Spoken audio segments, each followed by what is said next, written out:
everybody, welcome to this video. My name is Vanessa, and in this video I want to share with you the fastest ways of healing, the fastest ways of transcending contrast and limitation, the fastest way of reaching higher states of consciousness. And you might be thinking, well, there's no fast way of healing, or healing takes a long time. And yeah, it can. And it does require honoring a process of transmutation. But healing can also happen instantly. Healing can also happen very fast. And personally, I am a super fan of fast tracking processes and fast tracking progress. It's just a part of who I am. I like fast results. But that doesn't mean that I don't honor anything that might require dedication and time.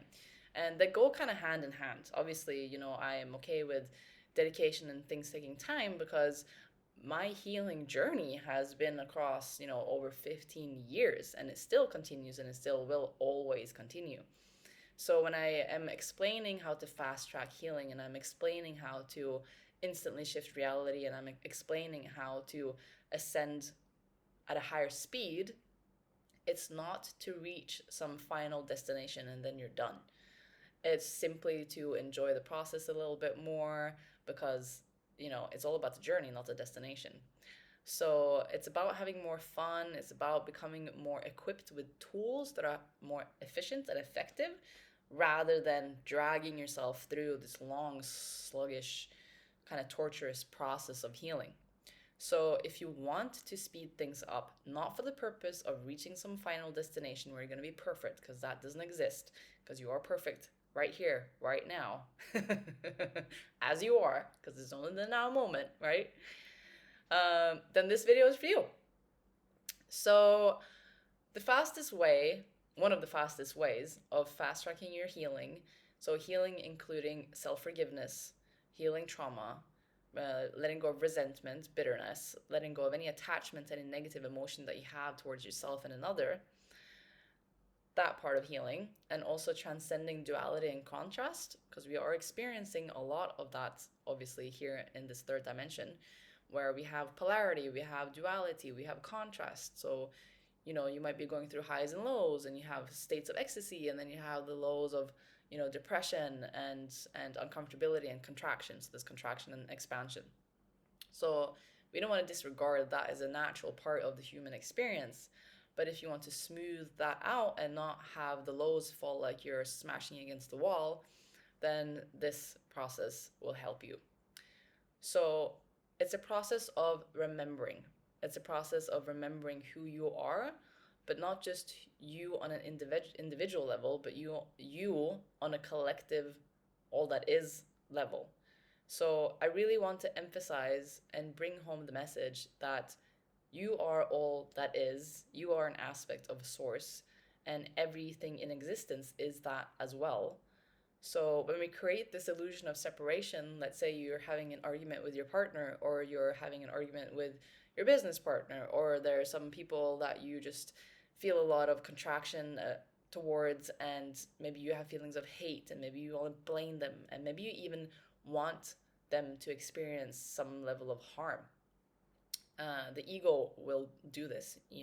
If you've experienced pain as a result of interacting with someone else, it's very common for the ego to want the other person to experience the same level of pain or more. Just thinking of Hitler, this comes up here. So that's the egoic structure that wants to inflict that same level of pain onto another, because it thinks and it believes that, well, if they experience the same amount of pain that I do, then I'm going to be free from that pain, which is a lie. It doesn't help. But that's why revenge is never a solution. It just perpetuates this cycle of war. So the solution, or a solution, it's many solutions, but one solution that I find very effective is to come back to your heart and to remember that that person is you. You did that to yourself. And to take full responsibility and to reflect on, okay, what is this person trying to teach me? What am I learning from this experience? How is this serving me? And to have a perspective that everything serves you on some level. Every experience is your choice. You are choosing each moment. And when you take this radical responsibility, you let go of victimhood. And when you're doing that in combination with remembering who you are at a source level, that you are a spark of the creator, you are unconditional love, and there's an aspect of you living in the higher realms already, watching you having this human experience, and remembering that someday we're all going to die and we're going to go back into non-human form, it takes the pressure off a little bit. And with that perspective shift, you start to relate differently to the situation and to yourself and to whoever you have an issue with. So if you start to bring this mentality with you into your daily life, and whenever you look into someone else's eyes, you see that I am you, you are me, we are the same, you will begin to relate with them on a totally different level. And the relationships and the dynamics in your life are going to shift dramatically. I promise you. Because what happens on an energetic level is drastic. So it's not the words that are coming out of your mouth that will be so incredibly different. It's not how, because of the gaze that you have towards them, that they would be like, wow, he looked at me in this way. It's because of the energetics. So it's what happens beyond the physical manifestation. Because there's so much more to this reality than what we see, hear, and touch. So much more. So this is why ascended masters and enlightened beings can sit in a room and everyone just feels them and they're wowed by their presence.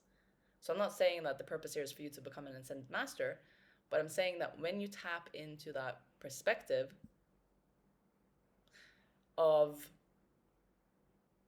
remembering that you are all that is, everyone else is a part of all that is, and the basis of source is unconditional love, you will just start to relate differently to yourself and with them. And what happens to you on a vibrational level is that you raise your vibration. And it's not about raising your vibration in a way to be ecstatic all the time or to be super happy all the time or, just to be in this level of overexcitement, because overexcitement can, burn out your nervous system. It can be exhausting long term, and then that can lead to these roller coaster ups and downs. It's about coming back to your dominant nature, to your true natural essence, which is unconditional love.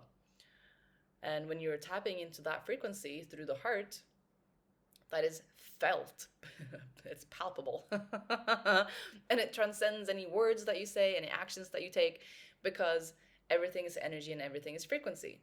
So the more you are tapping into unconditional love, realizing that you are source and everyone and everything that you are interacting with is also an aspect of source, you will it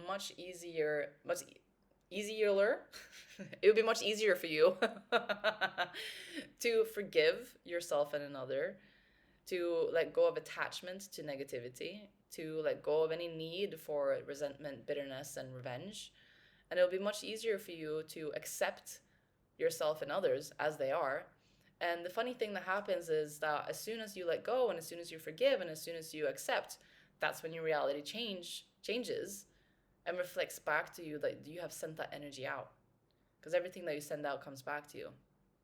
So again, it's not...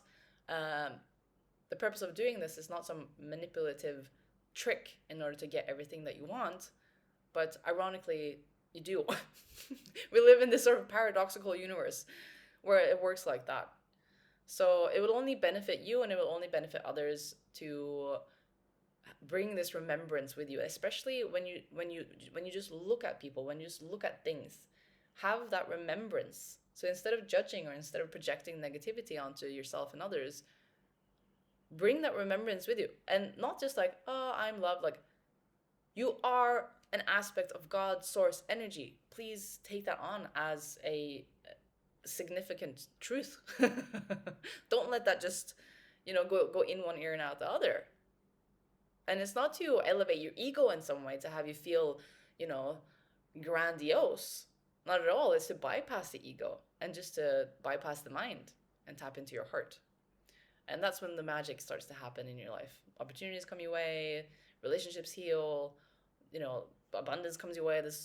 All of the things that will support you on your journey starts to come your way, because life and the universe and source is recognizing that you are supporting life, the universe, and source. So if you're in that frequency and in that energy, you will only be supported, you will only be uplifted, you will only experience that which benefits you, because you are life, you are the universe, you are source, and anything that benefits life, the universe, and source will be supported. So I just wanted to come on here with a short video to remind you to remember that you are love, you are unconditional love, you are an aspect of source energy, and you can see this in yourself and everything around you.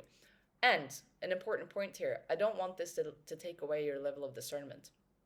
So if someone is beating you up, if someone is treating you unfairly, if someone is horrible towards you, don't let this take away your ability to set boundaries. Don't let this take away your ability to discern who can I trust and who can I not trust. Because setting boundaries and discerning who can I trust, who can I not trust, is a form of self-love. So be kind and compassionate towards yourself first, and then extend that out to others. Very, very important. So I just wanted to, oh yes, and I want to bring it back to healing as well, because when you are tapping into the frequency of unconditional love, you are restoring harmony in your body. So any dis-ease is a dis-ease, is a misalignment, it's frequencies that are out of alignment in your body, and it's causing blockages, and the energy can't flow through your body properly. So the stagnant energies, and that's when, diseases develop. So I'm not a medical doctor here, I'm not making any diagnoses, but I'm just saying that when you start to tap into the energy of unconditional love, the frequency of unconditional love towards yourself and others, it's incredible what can heal on a mental, emotional, and a physical level. And we see this when you see people fall in love, no matter how short or long it is, we see the powerful effects of that. When someone really, really falls in love, you see that they feel like they're on top of the world, and they can do anything, and they feel better, and they look better, and they're just vibrant, and they're just like alive, because they're tapping into more of who they are. Yes, they may be going through a time with another person where they are giving each other the permission slip to see that and feel that within themselves, but ultimately is it within themselves. It's a frequency that's laying dormant there already. So that's the beauty of relationships, where we can fall in love with another, but it's amplifying the energy of who we really are, and that's why it feels so good, because you're tapping into the truth. You're tapping into the truth of who you are. We're excited, and that's supported, and that vibrates on a really strong level. So when you really fall in love, maybe you've remembered that when you have fallen in love so hard in the past, and you just feel amazing. That frequency and that energy is always available to you. So if you can fall in love with yourself, imagine being in that state all the time, right? Oh, exciting things. So I just want to remind you of this. And it's wonderful that you can have this energy and that you are this energy. So I hope this inspired you to tap into more of the energy of unconditional love, not from a place of woo-woo, but from a place of this is real science. Unconditional love is an actual vibrational frequency. It's an energy that you can tap into. It's not some sort of sentimental, emotional thing, or some sort of fleeting emotional feeling. It is an actual energy, a frequency that you can operate from that will totally transform your life. So giving you all the encouragement to do that. And if you want any more information about the heart consciousness, how you can tap more into the heart consciousness, how you can heal blockages and limitations from the mind, from the subconscious mind that are preventing you from being able to do this, feel free to go to my website. There's plenty of information there. Leave any comments below, and I will see you in the next video.